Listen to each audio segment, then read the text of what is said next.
So this was me in my 20s, and this was me, or is me, in my 30s. In my 20s, I thought I was destined to be socially awkward. I thought I was a shy person. I thought that was my personality. I thought that I would always be anxious, trying to, pretend to be confident or pretend to be someone that I would even want to hang out with. Like, I overreacted so much to like a rejection from someone that I barely knew. I struggled to speak when I was nervous. Like, I'd always be like, why am I fine with my friends? But as soon as like I meet someone new or someone I like or someone I'm intimidated by, I just like act all weird and stuff. And then now in my 30s, it's just like, I don't even think about being confident. I don't even think about trying to be socially engaged. It just comes naturally. It is a natural behavior. And what I've realized and what I've learned and experienced between these two periods is that confidence, being magnetic, it doesn't actually have anything to do with mindset and frequency. Okay. It has something to do with mindset and frequency, but you don't become confident and magnetic because of your mindset and frequency.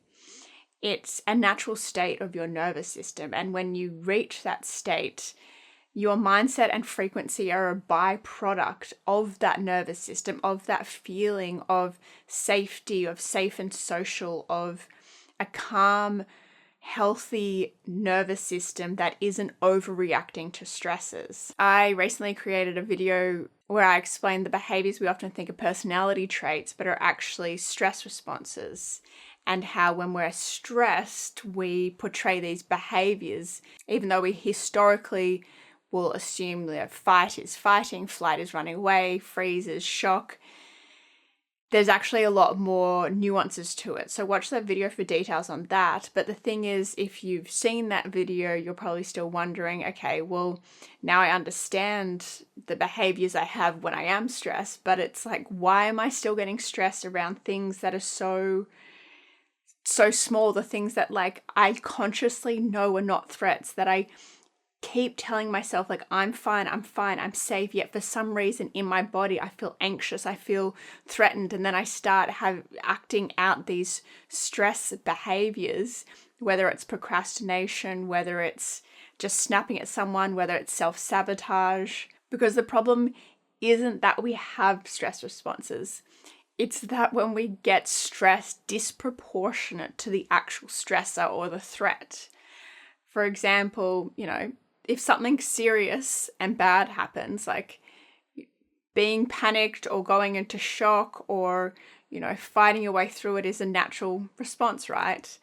But walking into a networking event, meeting someone new, these are not, we consciously know, we even tell ourselves, like, this is not a threatening situation, but our bodies go into a feeling as if it is, right?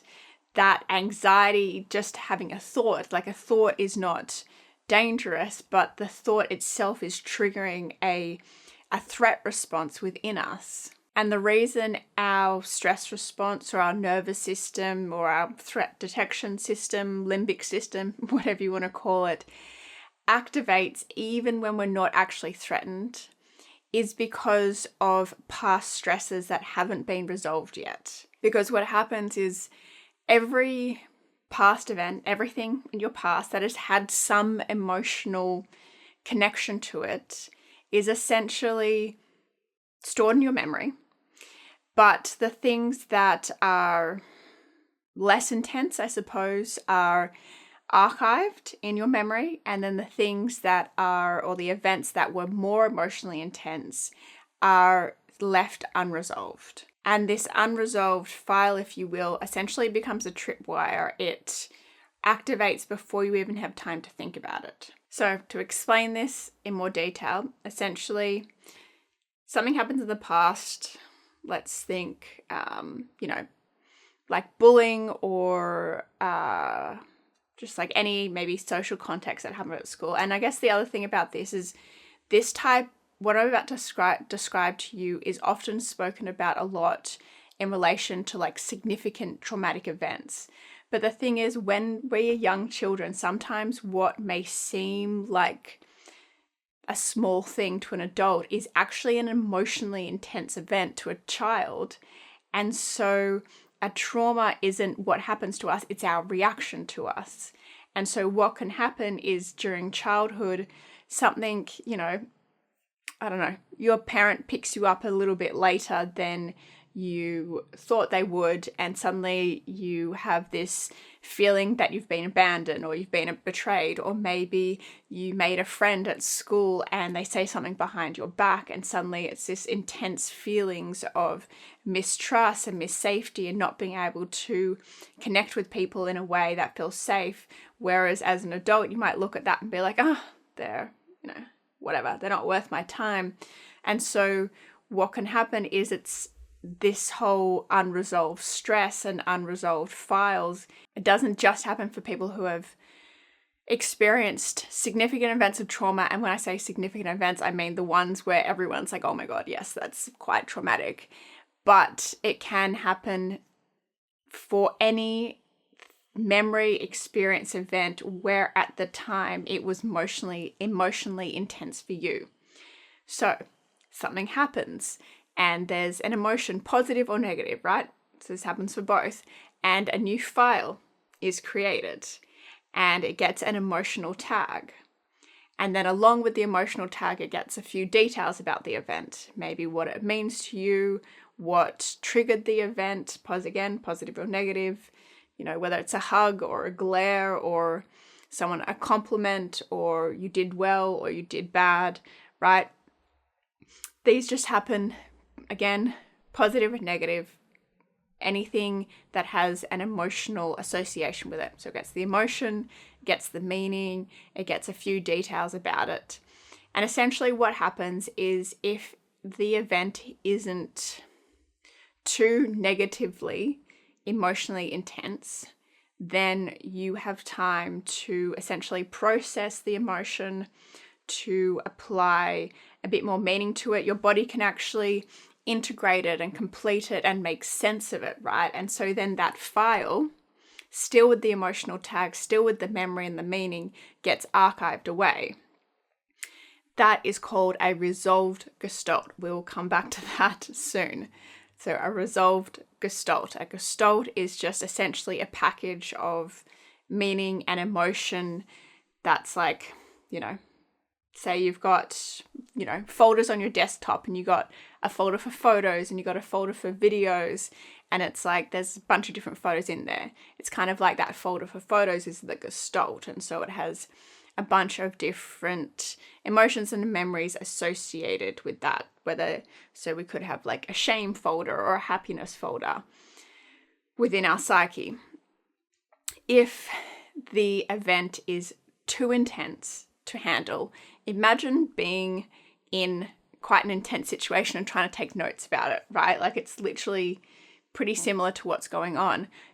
You imagine taking notes, you're like, okay, I don't know.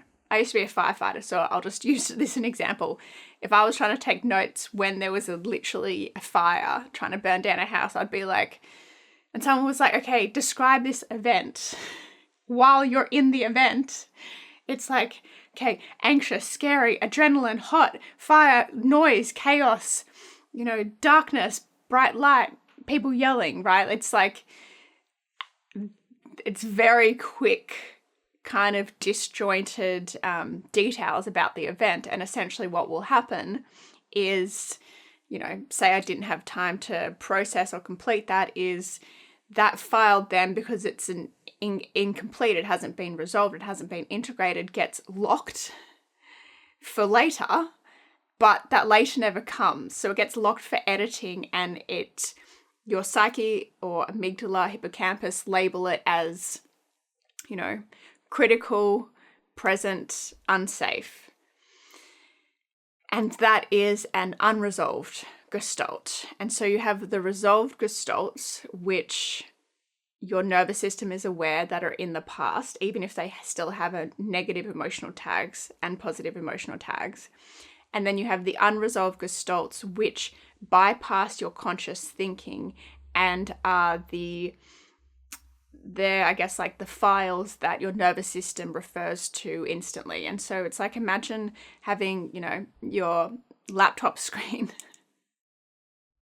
And it's cool if you're this person. It's actually quite funny learning about this and then seeing people's like computer screens, because there's obviously the people that they don't actually use a filing system. They have like all the files that they think they might need or are currently in editing, like on the desktop, right? Like there's files everywhere, and it's like, to them, they know exactly where everything is. But if they ever like, change screens and everything moved around, it's like, but that's what it's like to have a bunch of unresolved gestalts or unprocessed stress or unprocessed emotion essentially there front and center.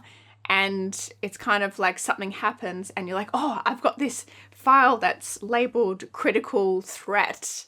And, someone glares at you, the file that says critical threat, glare equals betrayal equals unsafe equals you're going to be bullied, etc. And that's why in a social environment you go into like protection as opposed to connection, because of these unresolved gestalts that are reminding your nervous system that these certain things that are happening outside of you, these triggers or behaviors from people or these certain environments, are connected to this past threat, except your nervous system doesn't see it as a past threat. It sees it as a current threat. And the reason it gets locked and you can't edit it consciously, because essentially and I'll get more into detail of this, but essentially to edit it, you have to reactivate the event and feel it. And so I also had a bunch of other files that said also unsafe to feel. And so attempting to reactivate our locked file to resolve it would then activate another file which said unsafe to feel, which is a bit of shame and guilt around having emotions or expressing emotions. So you've got the unresolved gestalts, which will contribute to a significant amount of your stress load. And you have a lot of unresolved gestalts if you have a disproportionate reaction to events, right? So if you feel like most of your reactions or responses to an event were pretty proportionate, right? Like you were genuinely threatened and you reacted quite intensely, like that's a pretty accurate response. Something menial happens and you don't get too stressed about it, it's probably fine. But if something like an email from your boss before you've even opened it puts you in fight or flight, and you find out that then it's a good email, but you're still a bit like, yeah, but like, I don't know about this, then there's probably an unresolved gestalt there. Like most people have them. And this was the reason why I, in my 20s, was so insecure and anxious and socially awkward, because I had so many of these in relation to just like all sorts of relationships, social relationships, romantic relationships, my self-perception. And then when it comes to the resolved gestalts is, as I mentioned, they still have their emotional tags. And so they can contribute still to your present and future perceptions of yourself, because we construct the present and future, like our thoughts about the present and future, based on our past memories. So it's like a memory reconsolidation, like choosing fragments. And a lot of those fragments have certain emotions and beliefs tied to them. And then through a confirmation bias, we essentially perpetuate those beliefs by filtering in situations that confirm those beliefs and experiences as part of our identity. So you're probably like, okay, thanks, Molly. That sounds like a lot to work through. Fortunately, it is really, really, really easy to resolve these results, to resolve the unresolved gestalts, and to even rewrite the resolved ones and rewrite the beliefs and the emotional tags associated with those past events. Before I get into talking about how to resolve all that and essentially lift and remove that tension and contraction that you feel like you're carrying around, the weight of that stress of the past, You're probably also wondering how I know all this. So I started 6 years studying science at university because I wanted to understand society, the earth, chemistry, biochemistry, just I just wanted to understand myself, the world, and how everything connected. And then I found myself in corporate leadership where I continued to learn about people, where I realized the workplace could be such a place of empowerment, growth, and success, but it ends up being a lot like a school play yard, pretty much because of everything I just spoke about. And then over the last few years, I've been doing over 400 hours of face-to-face certified coaching, hypnosis, and breathwork training. I've helped clients go from anxious about the smallest things to resilient in the face of life decisions, from feeling lost to excited about their dreams, from believing themselves shy and socially awkward to being naturally confident and happy with themselves and their lives. And so to start resolving unresolved gestalts, you have, of course, resolving, just gave it away, and retraining.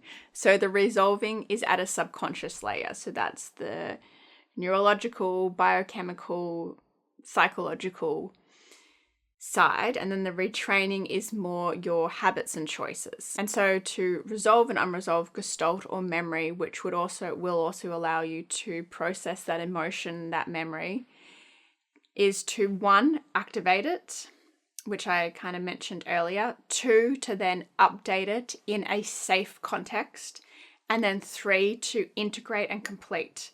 And this will essentially take that file, it will unlock it, you'll be able to, fully add the details that you want, whether it's just clarifying the negative, but also you can add a bunch of positive, right? So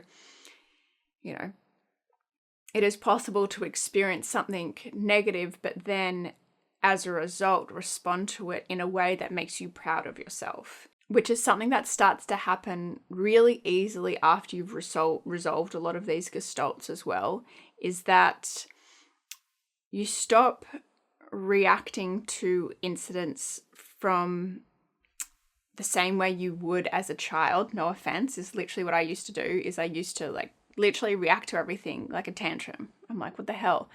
And I thought that's just like I had to learn emotional intelligence or change my mindset or something. But as soon as I resolved these gestalts, is really, really intense and kind of bad things would happen, like job-threatening things would happen. And yes, it would upset me, but I would really respond in a way that I felt empowered, that would allow me to integrate and return to a feeling of safety in myself and my life, and then actually respond in a way that I felt proud of myself, that I was like, yeah, go me. I'm not dealing with your stuff. I know where my responsibility lies with this, and I'm proud with how I responded as opposed to getting caught in that drama. And so essentially, so you activate, you grab the file, you unlock it, so you activate, you unlock it, you update it in a safe context. So this is, for example, if you're working with a certified person, a certified coach, sometimes at retreats, if they're kind of structured well, this can work well, but I guess at a retreat you're working with certified personnel anyway. And then complete and integrate. And so this is so important. So just in case you stop the video here, I just want to be really, really clear about these things, as opposed to you may hear this and you're like, okay, sweet, I'll just go and activate, update, and complete. And it's like, when you activate a gestalt, you will feel something, because you are essentially feeling the emotion again. And it's not like in therapy where you have to go into it and fully pick it apart and remember it and expose yourself to the clear memory, but it is about connecting to the emotion and the feelings of it. And it doesn't mean that it's always going to be an intense feeling. Sometimes it's just a shift or a loosening of tension or a lifting or like you just feel something in your mind, like a fog clearing or something. But sometimes it can be like full body, like grieving or anger or sadness or, you know, any of the emotions that you're wanting to process. And so if you do want to go activate your gestalts, just, be aware that you will feel things, but when you're in a safe container, which is the second step, then it becomes a really healing and cathartic process to be able to feel your emotions and not fear being judged or then like shaming and guilting and creating all these other layers to it, which then brings me to the third most important point, is the completion and the integration. Because if you activate a gestalt and then you don't complete it and integrate it properly, it can cause more problems than it solves, which is why you really want to do this with someone who is certified and trained, such as myself, in these types of this type of work. The particular techniques that I prefer, that my clients found the most success with for this type of work, to resolved, unresolved gestalts, and to even, actually I'll get to that, to resolve any of these gestalts, is breakthrough breath work. And I don't mean like your habitual breath retraining, like in the moment, just do a few breath work. This is the like conscious, connected, transformational level breath work, and a gestalt focused timeline therapy, which is kind of hard to explain if you've never done it. It essentially uses your subconscious timeline to target these gestalts. And the difference between these is the gestalt focused timeline therapy it essentially targets particular ones. So I really like this because what can happen is we can sometimes have this, like, this happened to me. It's like a particular event or memory or emotion, and it's very like front and center, and it feels like, you know, it's that event's fault that I'm like I am, or there's an emotion that you're really feeling that you just can't process. And so Gestalt timeline therapy is really good because you just go straight to it. You just go straight to that, you resolve it, you clear it, and then it's like, sometimes you actually even forget. You're like, what was I anxious about? Why was I scared to talk to these people again? There was something that I'm pretty sure, I don't know, maybe I had a pretty good childhood, hey? Like, this is literally what happened to me. I'm speaking from first-hand experience. But breath work's really good because sometimes there's things like, once you get through a lot of the stuff that like front and center, it can still be like, there's something that I'm not really sure what it was. Like, this was me for driving, is like, I'd always feel quite anxious driving, and like, I could probably associate it to, maybe like connect it to a few different memories, but like nothing really clicked. And so by doing breath work, it was almost like the anxiety was in my muscles, it was in my cells, it was at that like somatic fascia level. And so breath work's really amazing because you really get to it at that, like, you bypass the mind. And so it's almost like I prefer using the gestalts to, you know, first target all the things that are like front and center, and then use breakthrough breath work to, you know, clean up everything else, which works. It just, so good. I don't know what else to say about it. It's like, it's how I got from where I did in my 20s to where I am in my 30s. It's how I get my clients all their results. Is this type of process. And then essentially what happens is, because you no longer have all these, unresolved memories, unprocessed emotions constantly triggering you for just a thought, is you start feeling this feeling of safe and social more regularly. And then the feeling of safe and social compounds. And safe and social is essentially your nervous system in a relaxed state. You're not constantly looking for threats. You're prioritizing connection over protection. And it compounds because you're feeling safe and social, and you attract opportunities and people and events that also mirror that feeling. That this is frequency, right? This is why frequency and mindset are secondary to your nervous system, because when your nervous system is safe and social, then you attract other things that create feelings of safety. And if it's like, you know, once upon a time, money created feelings of unsafety at a subconscious level because at some point in your life, you know, there was a lot of conflict around it. Then you're gonna accidentally, your nervous system is gonna be essentially attracted to events that, like, money equals unsafe. Whereas if you create this safe and social, then you change your relationship to money. It becomes, you associate safety with money, and then you attract, like, money equals safe opportunities where it actually feels like money is looking after you, money is growing, you have a good relationship with money, you don't have a trauma bond with money.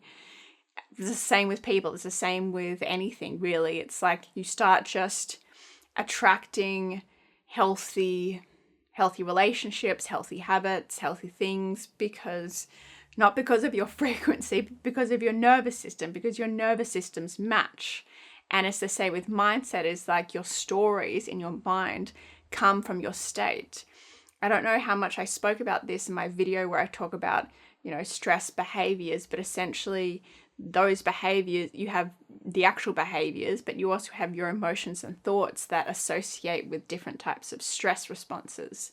And so your mindset then becomes a reflection of your state. Your story is a reflection of your state.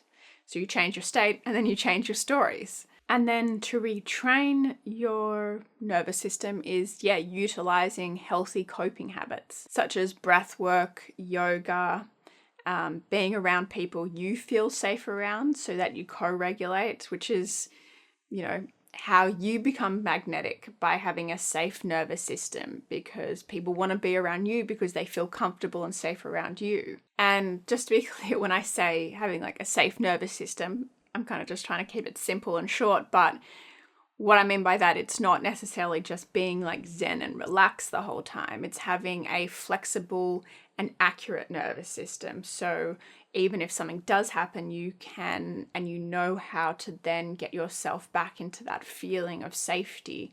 And it's, you know, doing things even if you're in an activated state. So obviously, you know, intense exercise is activating your nervous system, but it's not a threat-based activation. It's the mixture of activated nervous system while also feeling safe.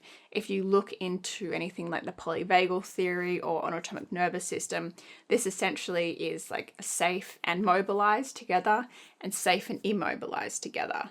For anyone that wants to, you know, dive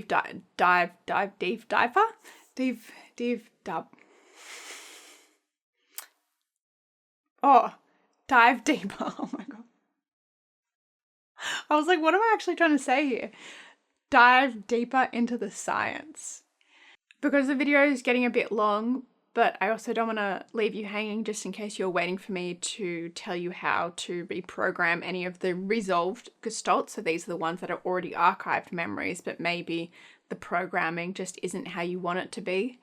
Hypnosis is the best for that, just briefly, because essentially during hypnosis it activates your default mode network, which means you can essentially like do a, like identity rehearsal. You can try on the identity and of the person you want to become, and also during hypnosis the suggestions or affirmations become raw material that then get accepted into your subconscious. And so when you are having, you know, thoughts, then your subconscious isn't just pulling from a bunch of these negative memories, but it's also pulling from all this empowering, positive raw material. But essentially, if you want me to go into a lot more detail around the science and process and how that influences our current lives, then comment hypnosis and I'll create another video about that. And for anyone that's like, okay, well, what about therapy? What about all these other processes? Like, well, Molly, you sell Gestalt timeline, hypnosis, breathwork, so aren't you just talking about it because you do it? And it's like fit for purpose, right? So yes, the processes I just spoke about are the ones I take my clients through because they're the most efficient and effective, really, which are not words usually used in the, you know, area of healing, but they really are, because it's kind of like Do you want to understand your past in detail? Because if you want to understand your past in detail, then yes, talk therapy probably is actually going to be better. But if you just want to negate the influence of your past on you, well then yeah, the Gestalt timeline therapy, breakthrough breath work are going to be better, because you don't actually need to, yes, you activate the memory, but not in the same detail you would in therapy. It is very much like a body, like where do you feel, what do you feel type activation. But it's also the same for anything. Like, you know, I've gotten to a point where I feel like I've resolved so many of the gestalts that I actually prefer using hypnosis now, because hypnosis I quite enjoy. It's quite empowering. It's like forward motion as opposed to constantly healing the past. It's kind of like, how can I always bring my best foot forward, and using hypnosis to reaffirm that. And so it's, yeah, fit for purpose. It's like, what are you actually wanting to happen here? What are you actually wanting to achieve? Like, for example, if you're wanting to get strong, you're going to lift weights. If you want to improve your cardiovascular system, you're going to run. Maybe if you want to be out in nature, you're going to do neither of those things, or maybe run, but you might like surf. Or so you got to think like, what's the actual purpose here? Because that's why it can get so confusing with all these different therapies, because everyone's like, this is the best thing to have the best life ever and it will get you whatever you want. And it's like, first, no, like nothing, no single thing. There is no one thing that can do all that for you. But there are going to be different things with different purposes that you can move from one to the other along your journey, depending on, you know, where you are in your healing or success or, you know, self-empowerment journey. So I think that's enough for this video, but please ask me any questions you have about anything I spoke about. If you want to work one-to-one, then book a free strategy call. We can just chat. Obviously, if you book it, I'm going to assume you want to work one-to-one, but it's not a hard sell. Like, let's just chat. We can figure out if what I offer is fit for you. Other habits, you know, start doing some of these retraining habits, which could include yoga, like I said, humming, being out in nature, being around animals. Any of these things you'll know because it makes you feel better in a wholesome way. Because, you know, there are, of course, unhealthy coping habits, but prioritizing more of these healthy coping habits, which you can come back to after a stressful event, will help you not create more unresolved gestalts in your present life, for example. And of course, subscribe if you haven't already, if you want more of the science behind self-improvement and success.